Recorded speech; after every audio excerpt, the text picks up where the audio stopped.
Hello, it is I, Mr. Peters, here with Book versus Book. Today we have two books. We have A Day with Yayah by Nicola Campbell and Virginia Woolf by Kyo Maclear.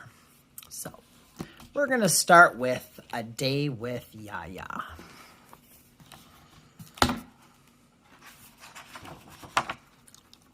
A Day with Yayah by Nicola Campbell.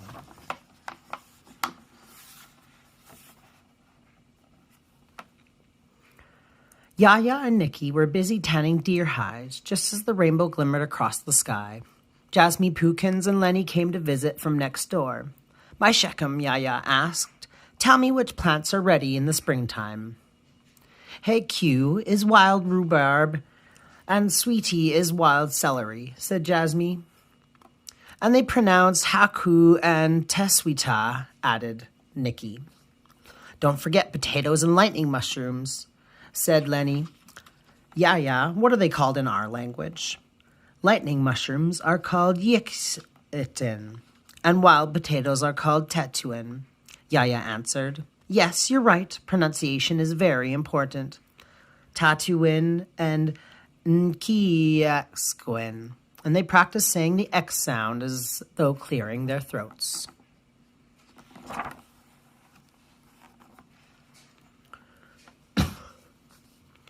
"Can we come gathering with you, Yayah?" asked Nikki.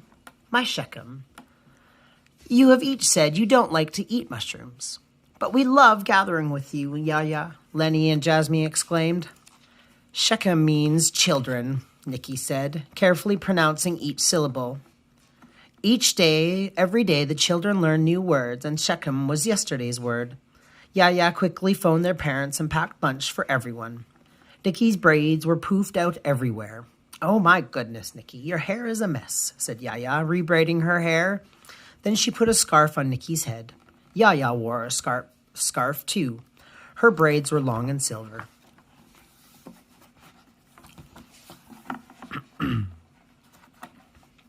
"Honk honk, let's go." Everyone climbed into Auntie Karen's red minivan. Jasmine, Lenny, Nikki, Yayah, Grandaunt Susan, and Uncle Chester. "We always take the whole reserve everywhere we go," Nikki said. "This isn't the whole reserve, my nickel," said Uncle Chester laughed. "We could easily fit 4 more. And they drove past the pond, turned down a bumpy dirt road, and stopped. The Shechem were excited. "Keep your hats on, watch out for wood ticks, and don't wander away." "Okay, Yayah," they sang happily. "Let's check if the Haku and the Tetuin are ready first," said Yayah, as she walked toward the pond. The Shechem followed, watching carefully for the tiny white flowers and the green shoots of Haku growing along the edges of the pond. These tender new plants can only be harvested in the springtime. It was a little bit early, but the weather was perfect. When Yayah found the Haku, she prayed and gave thanks for their first spring harvest. "Catch you a step, Creator, for nourishing our happy family today." Then she picked one plant and peeled back the skin. It was crunchy and bright green between her teeth. As they happily harvested the Haku, Auntie Karen gathered Sweetie. "Let's look for Tetuin," said Yayah. They looked and looked, but they couldn't find Tetuin anywhere. "Their blossoms are very small and delicate, and their season is short," exclaimed Auntie Karen. "It is very important that all the plants and mushrooms are carefully examined and identified before you eat them," Yayah explained. "Some plants are very poisonous. Does anyone see a poisonous plant nearby?" The Shechem looked everywhere. They saw fragrant pine trees, wildflowers, and tall grass. All around them the birds were singing. Then they saw some low shrubs with shiny, dark green, pointy-tipped leaves. "Poison ivy!" All 3 kids hollered at once. "Yes, don't touch the poison ivy," said Yayah. "It can cause a painful rash." "You treat the rash with cucumbers, oatmeal, or chamomile lotion," said Nikki. "Right, Yayah?" "Yes, my girl," Yayah answered. "But it depends on how severe the reaction is. Every person and plant is different." "Who knows what lightning mushrooms look like?" "They are golden brown, like marshmallows roasted on a willow stick," Jasmine Jasmine was smiling. Right before it catches fire, Lenny hollered. Everyone laughed. Good remembering, said Auntie Karen. Why are they called lightning mushrooms? Because they grow on grassy circles after lightning hits, Nikki answered. I see some, Lenny hollered.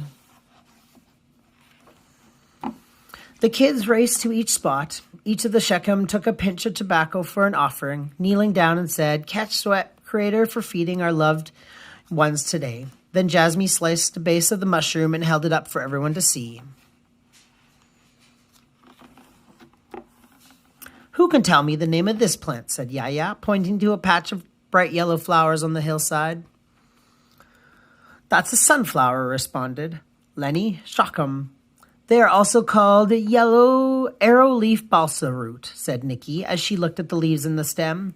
We peel and eat the stems raw in the springtime, said Jasmine, or they can be steamed. That's right, said Yayah. It looks similar to a wildflower called arnica. Arnica is a powerful medicine and isn't safe to eat. That's why it is important to correctly identify the plants before you harvest them, said Nikki. Right, Yayah? That's right.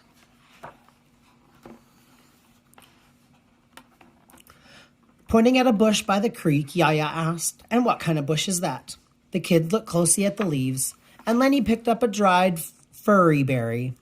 Silver willow, they answered. What's it good for? Asked Yayah. You soak them, scrub off the meat, and then, using a needle and thread, make the beads into seeds. Or the seeds into beads, Nikki said proudly. Then we make necklaces out of them.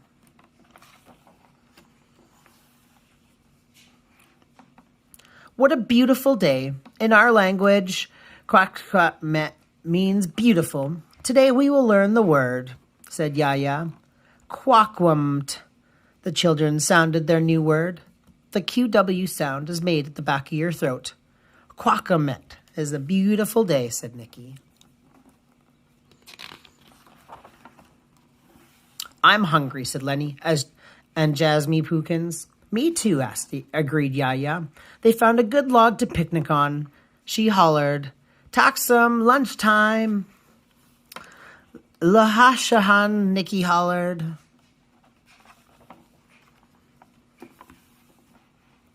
After everyone sat down, Yayah handed out the cups of hot sweet tea. Nikki gave everyone salmon sandwiches. We looked everywhere for the Tatuan, but we never found any, Karen said, disappointed. That's okay, my girl. They can be finicky. Yayah responded, Now, what will we do with the riches from our Texum, our beautiful land? I will jar my cheetee and eat my huku, Auntie Karen said happily. We will fry them up in butter as soon as we get home. We need to save some for winter, Auntie Susan scolded. We'll be dyeing our mushrooms. Remember to check for wood ticks, Jasmine shouted.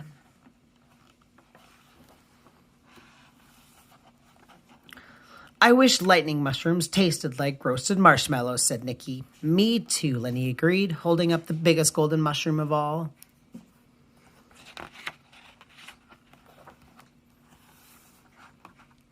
The sun shone brightly, and the shadows danced through the red willows and the cottonwood trees.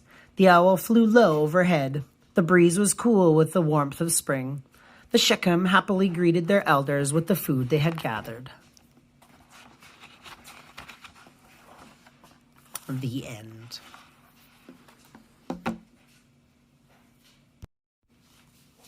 Our next book is Virginia Woolf by Kyo Maclear.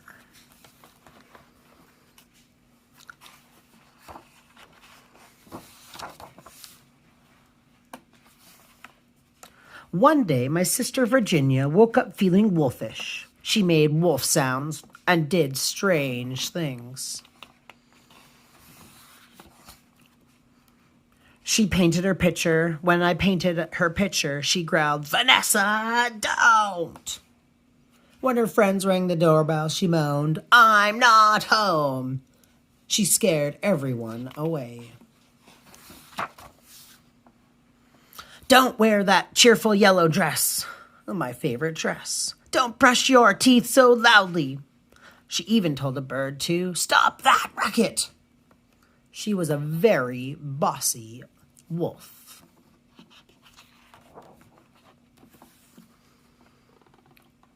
The whole house sank. Up became down, bright became dim, glad became gloom. I did my best to cheer her up.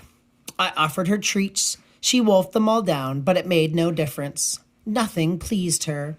Not the cat, not my violin, not making faces at my brother Thoby. She pulled up her covers and said, "Leave me alone." She said nothing to anybody.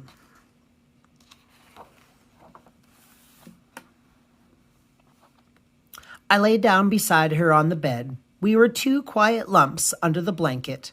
We sank deep among the pillows. We looked out the window and gazed at the sky. We watched the clouds, a smudgy sailboat, a flying llama, and a floating castle. It was like a whole other world. Still, my sister said nothing to nobody.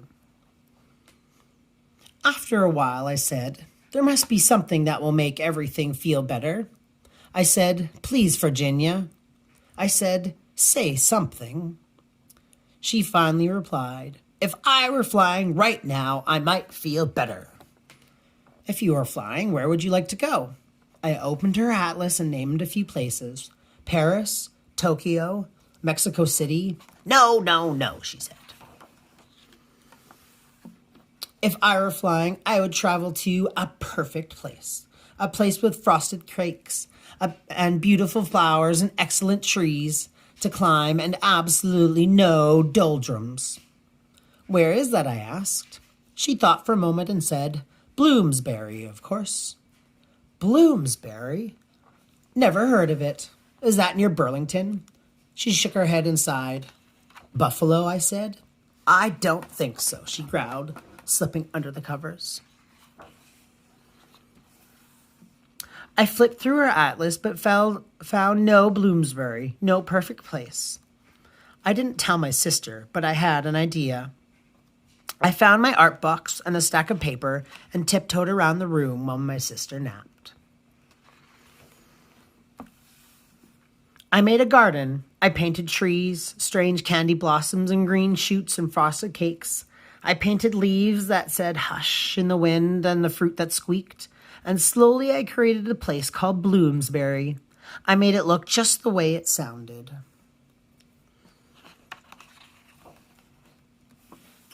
My sister woke up. At first, she was too busy howling at the moon to notice what I was doing.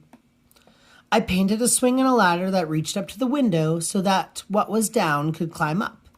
My sister started to pay attention.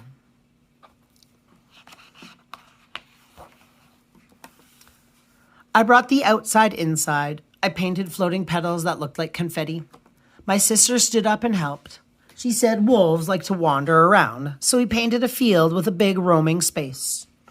We made turquoise birds and purple butterflies out of colored paper, and Virginia told a story about a gray-shelled snail that passed along the earth and reached the top of a mountain without realizing it.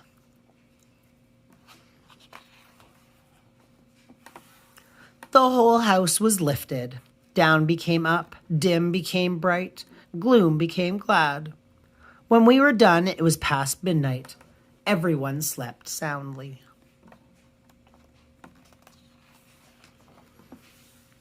The next morning, my sister woke up and said, "The flowers are floppy." I nodded. "The trees look like lollipops." I nodded again. That shrub looks like an elephant." She laughed. "You hate it," I groaned. "No," she said. "It's perfect. I love it." I smiled. She looked different, so I asked her how she felt. "Much better," she said, looking a bit sheepish. "Do you really feel better?" I asked.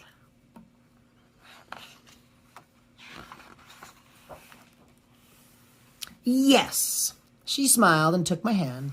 "Let's go out and play."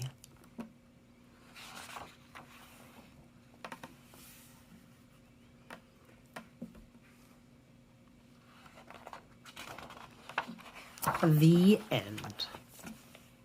All right, there are our two books, Virginia Woolf and A Day with Yayah. It's time to vote. Which one did you like the best?